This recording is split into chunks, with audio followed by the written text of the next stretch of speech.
Hello and welcome to the Product Breakfast Club podcast by AJ&Smart, where each episode we bring you a fresh and insightful chat between designer and co-founder of AJ&Smart, Jonathan Courtney, and Jake Knapp, the New York Times best-selling author of design process book Sprint. Remember to subscribe to our podcast on iTunes or wherever you listen to your podcasts. If you're watching on YouTube, don't forget to hit the subscribe button. Jake has set it so that John gets a little electric shock each time you do. If you're enjoying the podcast, please take a moment to like, share or comment. We love hearing your feedback.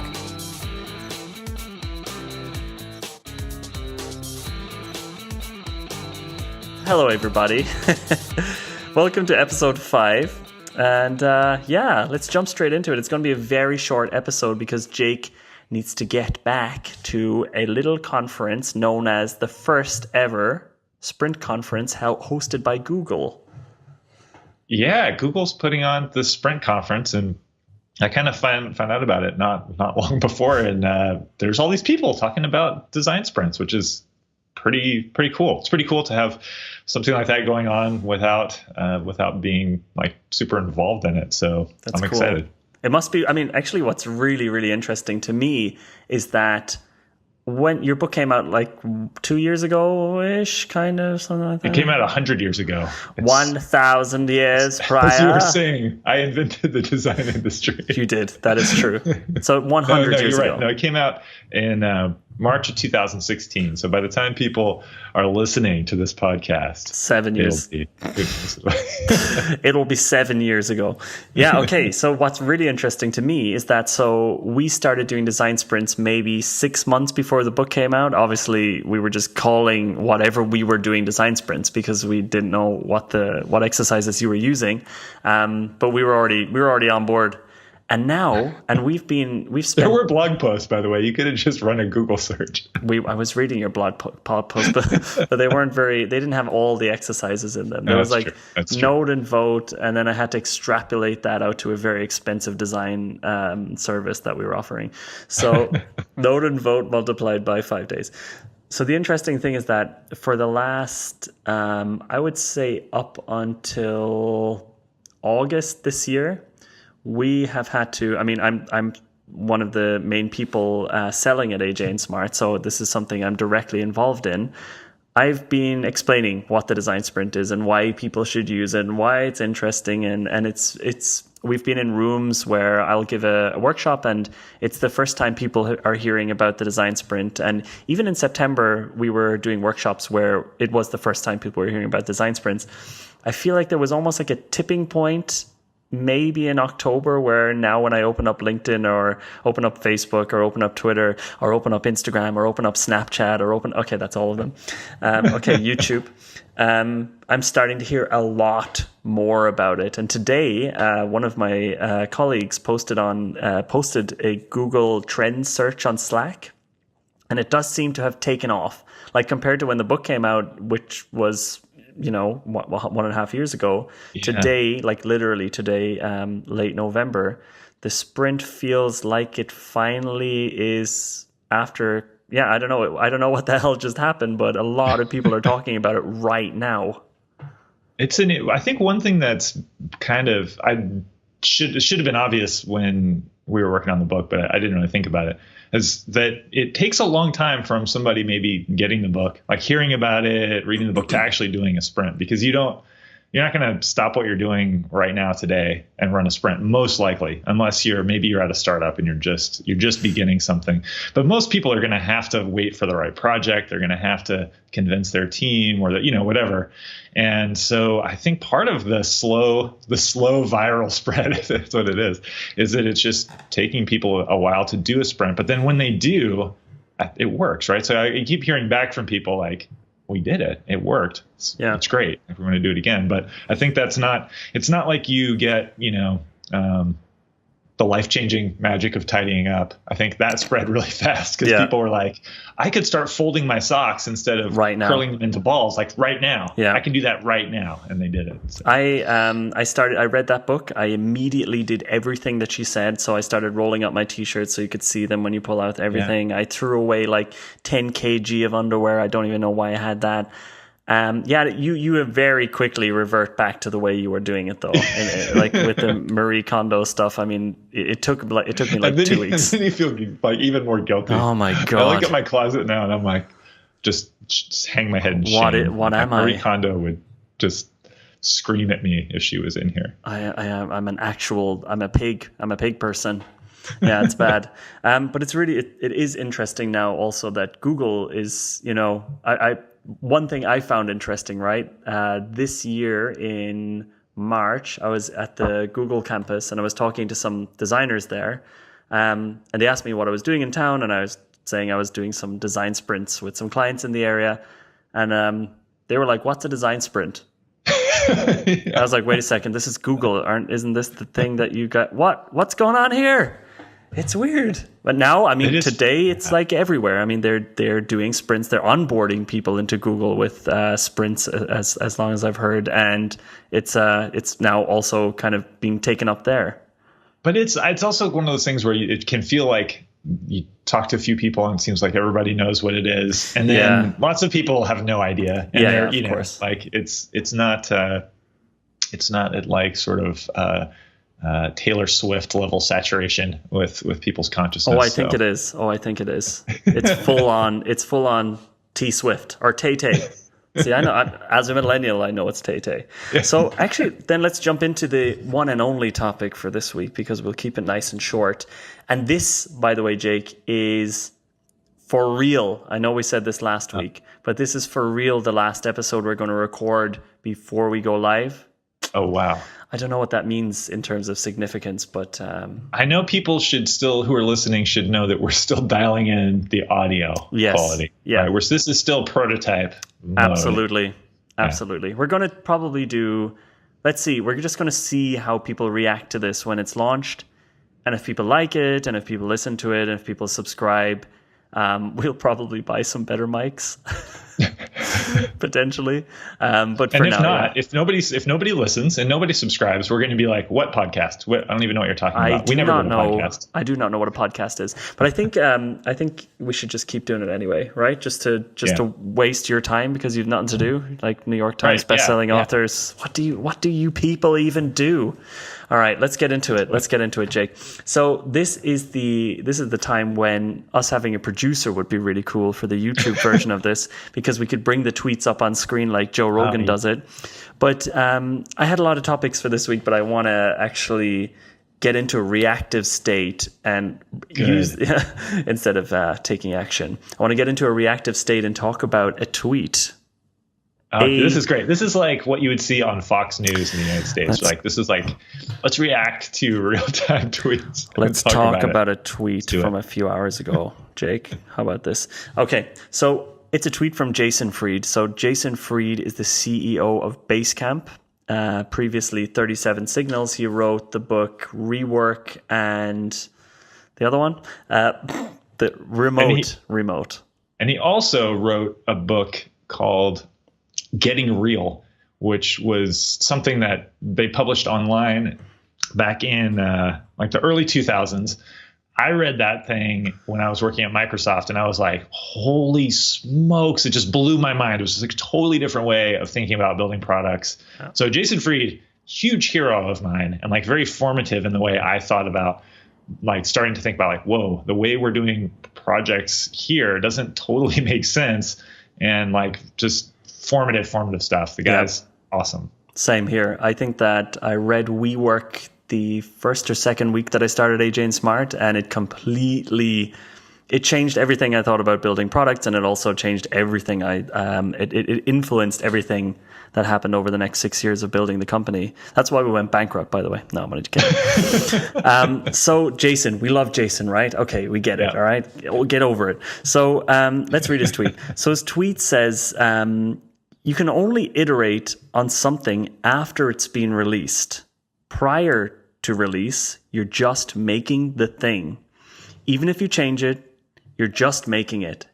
Iterating is when you change and improve after it's out. So if you want to iterate, ship. So basically, Jason is saying that holding back a product and iterating on it and trying to improve it before you put it on the market and see what the user reaction is, the real user reaction is essentially maybe a waste of time. That's what he's saying here. If you take the tweet at face value, if you only read that tweet, if you took it at face value, it's like dictionary.com. It's a Merriam-Webster tweet. He's defining the word iterate for us, and he's saying iterate is something that in his lexicon comes after shipping. But you're right. The subtext, the intent is clear. Iterating, he's saying iterating is valuable. You can't do it before you ship. So right. And so a lot of responses on that tweet. Oh, yes. A lot of response. A lot of very angry people on the internet. I don't know if you actually knew about this. I didn't know that. I thought people were pretty chill on the internet. No. So, I mean, one thing that you can definitely say, and I can definitely testify to this with a couple of the articles that I've written, people get very defensive if you talk about something that you don't necessarily believe in. And now, by the way, myself and Jake haven't not told you yet whether we agree with this, but just looking at some of the responses here, people are, let's just say in Jake's non-swearing language, people are pissed. So, so let's have a look here. The next thing he said is testing gives you simulated answers. Shipping gives you real answers. And blah, blah, blah, blah, blah. I posted something as well. It's not very interesting. But people started answering things like, well, essentially what the argument against this is that people are obviously saying, you can iterate before you bring something out, and it's actually irresponsible to bring something out before iterating on it, and that you obviously need to test and test and test and perfect it and perfect the craft and make sure it's a perfect product before you bring it out. And a couple of people who are maybe not too...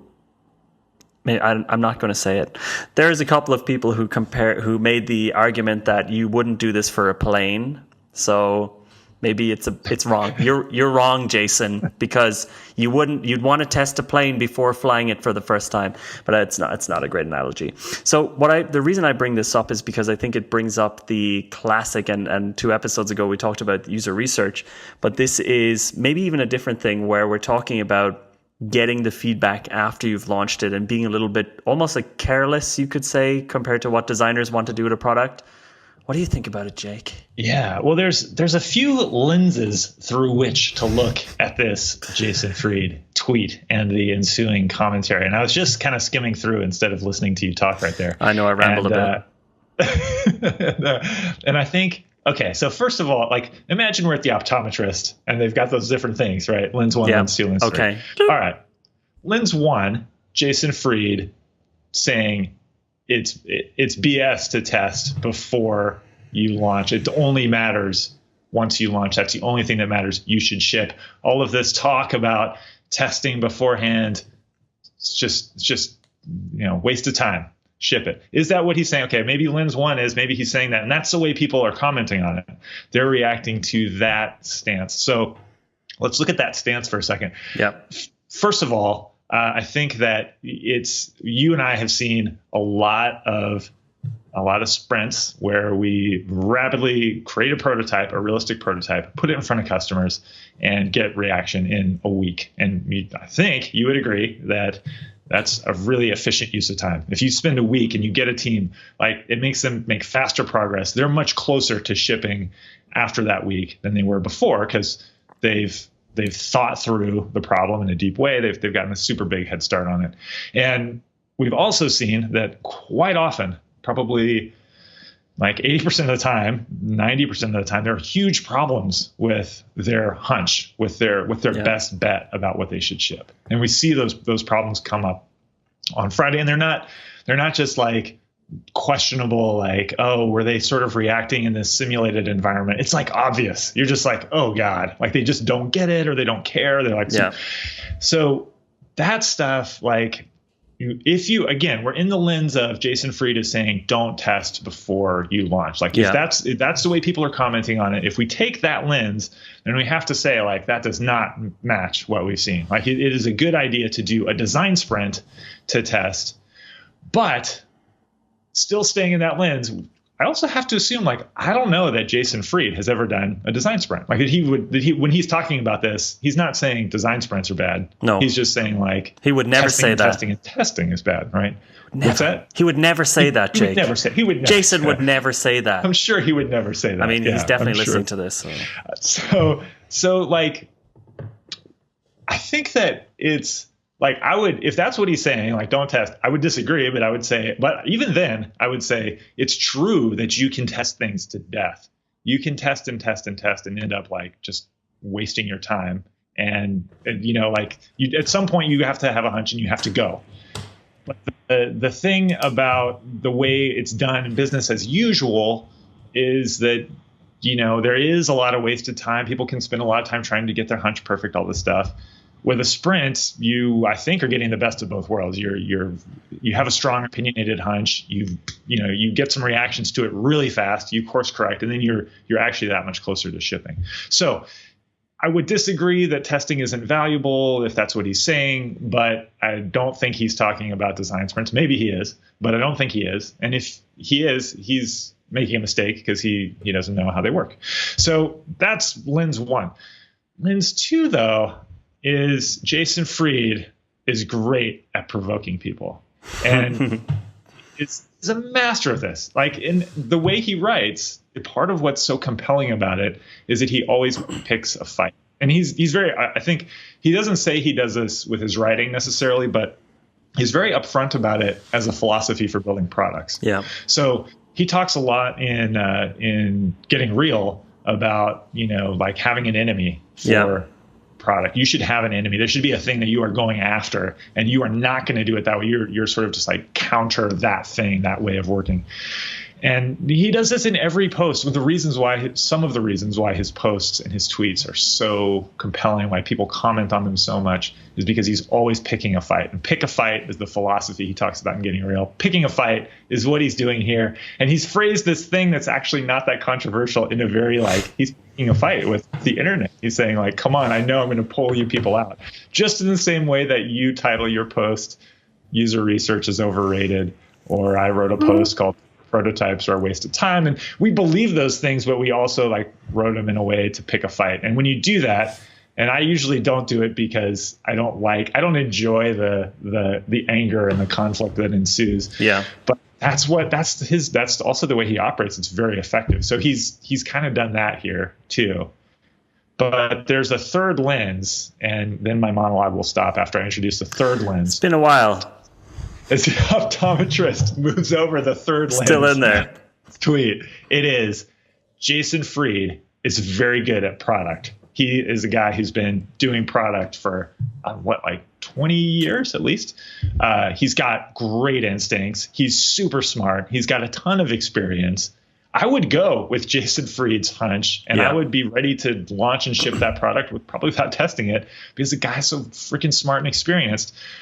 But when you tell people, like, there's a little bit of danger in whatever he's doing, whether it's lens 1 or lens 2, there's a little bit of danger in it because Jason Fried is so good at it. And there's like thousands of people following him, reading his tweets and being like, oh, good, I just have the blank check I need to not listen to validate my hunch. Now, like, it's back to business as usual. We'll ship, we'll wait and get real world data. Right. And there's a lot of dead bodies on that road. And so what he might not be thinking about maybe is all of the folks who are at business as usual. They're just marching and shipping and trying to make it perfect on their hunch. And I mean, you and I have seen how that goes. A lot of the time those products fail.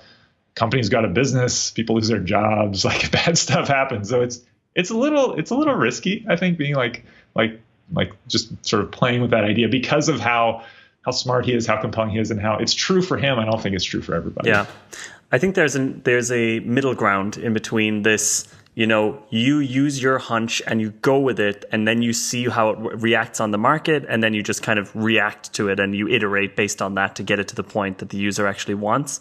I guess that would be the one extreme, where you're so good at products, or you're so reliant on your hunch, or you trust your hunch so much that you're willing to go with it. But then there's the other side, and this is the side that I actually see more often, and I think it's more damaging, And this is the side where people, especially design teams, hold their product back way too long, and they get way too precious about it. Yep. And they start thinking about the little buttons, and they start to, and you know what happens? And a trend changes in the industry, and everything's flat now. So now we have to redesign it before we get it out. And the users won't like this. And if product ends up being stuck in stasis for 6 to 8 to 10 months before it gets out there, and then it gets out there and it fails, and they've wasted all that time.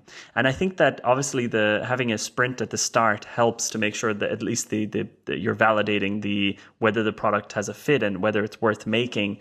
But even after a sprint, I've seen products getting locked in a holding pattern of people being too perfectionist and too careful and testing too often, and really taking every little piece of feedback and, I don't like how this hamburger menu looks. Okay, we'll change it then because this one person said it. And I think there is a middle ground there, right? I think there needs to be almost like a point where it's good enough to go out, and you already, maybe it's like a percentage where you say, I'm 50% sure that this is good enough to go out on the market. Let's do it. Because you always have to change a product based on market reaction. I do not know a product that went out there and was perfect from day one. You always have to, like, one thing he says that's really true is all the testing you do internally, these are simulated results. It's not really what's going to happen on the market, because even if you do quantitative testing on a small closed beta, when you open it up to the market and really open it up to the public, sometimes even there you get very different results because you're not getting your early adopters in there, and you're just getting normal people using it. So I think that what I find entertaining about this Twitter situation here is that people get very, very angry. Especially, it's obviously the people who get angry are the people who love to hold the products back as long as possible. And if you look at the profiles of these people, of course, they're often people working at agencies, not actually people working at like Facebook or Google who have deadlines and have to release things.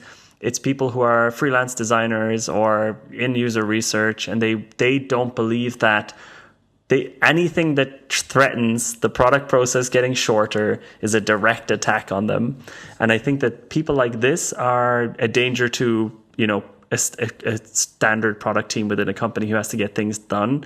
And of course, a stance like Jason's, which is just like plop everything out and you'll see what happens, is also dangerous. So yeah, what I would say is teams shouldn't get too precious, and they should be a little bit more throwaway with their product process or with their product design. But at the same time, validating some things internally before getting it out there is kind of important. What I almost like the most about Jason Fried, because I don't always I tend to more often agree with things he talks about. Same. And I don't always, which is fun. It's fun to actually listen to somebody who's super intelligent. He's such a good writer and so well thought through when he, makes his case, but it's fun to not always agree with him. Right. Sometimes he annoys me a little bit, which is great. It's that's the most fun. I think that one of the coolest things about this tweet or some of the other things that he writes is that he's provoking a discussion. Yeah, right. We're having a discussion. Hopefully, in the best case, this provokes kind of a discussion. It makes people think about the way they're doing things, and maybe it makes someone like me, you and me, or people who are doing design sprints, think are we taking this too far? Are we doing too many designs? Are we testing too much? At some point, we need to just go. We need to not make it perfect. And, of course, it's all people are only paying attention to it. Will only pay attention to it if you prod at them, if you poke at them a little bit. But it's actually really interesting to read his tweets in the thread, because, you read the first one. He's really just defining, here's what iterate means to me. Yeah. If you want to iterate, ship. He's nudging towards ship, but it's not super jerky the way he wrote it. Although I think he knew how people would react to it. And then he says, testing gives you simulated answers. Shipping gives you real answers. Yeah, he's totally right about that. I don't think we would disagree with that at all. And then somebody says, what about not releasing but having a usability test, then addressing the discovered issues and iterating over it? And he says, personally, I don't believe in that approach. I believe in building it as best you can and shipping it. Until people use it for real in their own environment to make their own answers at their own volition, you just don't have real answers. Real use equals real answers. And that's another case where I think you and I would agree with that, but I don't know if you agree with me. I totally agree with that, but I also think you'd be making a mistake if you didn't run the test first. Yes. If you're not Jason Fried. Yeah. Or you know, if you're not one of these people who has brilliant product judgment. And that's where, that's the point where it starts to, I think, hopefully prod people to think, are we doing that too much? But don't stop just because Jason said to. You're probably not Jason Fried. Yeah, and I think that I agree with you that it might provoke some less experienced people to just be like, fuck y'all, I'm shipping this like random big green button in the center of the screen because I feel like it's going to work and we'll fix it later. But I mean, it is about taking it with a pinch of salt. I just find it super amusing to watch people freaking out on Twitter and designers taking themselves a little bit too seriously and not being able to just reply and say, well, that is true, but no, it's got to be, Jason, you don't know anything. You're ruining the industry, Jason. I mean, it's the same thing with with the design sprint. I mean, every time I open up Twitter, someone's just like crying about the design sprint and how it sucks and how it's like going to ruin everything. And I just love it. It will. Look, let's just be serious here. The design sprint is going to ruin everything. You started the industry and you're going to end the industry with the sprint. Yeah, great. So you know what? That's it. That's the episode. That's the whole episode? That is the whole episode, 26 minutes to make up for the almost 1.5 hours of the previous episodes. We only talked about Jason Fried's tweet. Yeah. I was thinking that we keep this one nice and sweet. Okay. All right. Sweet, all right. Well, I mean, thanks for listening. Sweet as a donut. So Jason, I was going to say, Jason. So Jake, where can people find you? We should say something to Jason because I'm sure he's no doubt listening to this over and over again. We should definitely tag him. Jason, we love you. We think you're the best. Jason. And, you can come on our weird podcast anytime, and we can debate this. We can debate this on the podcast. It'd be so fun. Jason, come on! You want to. I'm going to tag him in this, and he's going to put out a restraining order on us, I think. Yeah. I think mark as spam. But I think it would be very interesting. The only thing, all right, the only problem with getting Jason on this show, and just listen, like, just to think about this. How can we record 3 people at the same time? Are you crazy? We Impossible. Can't even record 2. We can't even get 2 done. Plus, people might be listening to this podcast. There's a chance that somebody listening to this podcast thinks you and I know what we're talking about. And then if you throw Jason Fried into the mix, you and I are going to look like idiots. I don't think so, man. And then no one will ever listen after that. I think I can take him. I think I could take Jason. Yeah? All right. Oh, yeah. Let's take him out. I might take his side. I mean, he might turn me during the conversation, and I'll be like, Jonathan, shut up. Oh, no. Let Jason finish talking. Oh, so you guys are going to testing. Oh. It could happen. That's bad. He's really smart, and he's a very compelling arguer, I think. Yeah. And he seems, I don't know if you've ever listened. I listened to an interview with him on a podcast, and he seems like a really nice guy too. Yeah. So I think he'll dismantle us. I think the problem with us is that, so I'm not a nice guy. One of the problems with us. One of the problems. I'm not a nice guy. And you wrote this really, really sad book called Sprint. And Jason, he's just like, after doing so many good things, he's got this lovely company, which is like the best place to work in the world and all of this kind of thing. So we need to bring him down a few steps before we bring him on, like in the pre-intro, which he doesn't hear, we kind of, we say some shit about him, which is totally not true, but makes him seem like we say that.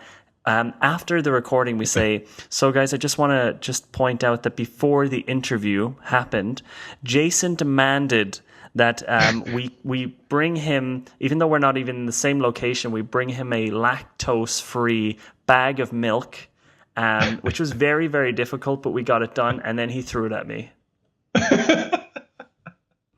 And now, welcome Jason Fried. And I'll be covered in milk for the YouTube. I'll be covered in milk anyway, but now there'll be like a backstory. That'll be a reason. Yeah, there's a backstory now to why I was covered in milk in episode 1. All right, I think we're doing good. Where can people find you? Gone a few minutes too long. Yeah. So actually, you know what? If you're listening to this, please tweet at Jason Fried and tell him we're talking about him on this podcast. in a good way, because we want to get them on here. Yeah. And that would be a perfect way to do it, that people are, we're talking about Jason Fried's dirty tweet. That's also the name of this episode for sure. Jason Fried's dirty tweet. Oh my God, it's beautiful. All right, Jake, let's finish it up. Where can people find you on the internet? They can go to jakeknapp.com or they can go to Twitter. I'm at Jake K on Twitter. I'm doing all the sort of old fashioned internet things. What about you? You're more of a high tech guy. You got some fancy new stuff. You can find me on Instagram at JIceCream, and you can also find me on Twitter at JIceCream, but I prefer Instagram, and that's where I do my daily vlogs, you know. I also, Jake, maybe this is going to be a little bit of a surprise to you, there is also now a website called productbreakfastclub.com where you can find every episode, information about myself and Jake, and eventually, if we ever get around to it, and if we get like a full-time producer, you'll have show notes and you'll have all that kind of stuff. But for now, it's just a dump of where you can. For now, actually, right now, as we speak, it is nothing, and there's just some empty. But in the future, when people are listening, when people are really listening, there'll be a thing. But if I go open my browser in real time, you can get in there. You can actually get in there and see it. So productbreakfastclub.com. There you can find every episode and, you know, all the subscription stuff. And I think that was a nice little cute one. It was a cute one. It was great. Yeah, we should stop talking so that it remains cute. Okay, goodbye, everybody. Thanks for listening to the Product Breakfast Club with Jake Knapp and Jonathan Courtney. You can check out past episodes wherever you listen to podcasts. We have many more great discussions coming soon. Be sure to subscribe to stay up to date. And if you're enjoying the podcast, please like, share, and leave us a review. The one thing that would really blow our minds is a 5-star review. Wow, that would be really nice. This podcast is produced by Kit, Brittany, and Patrick for AJ&Smart.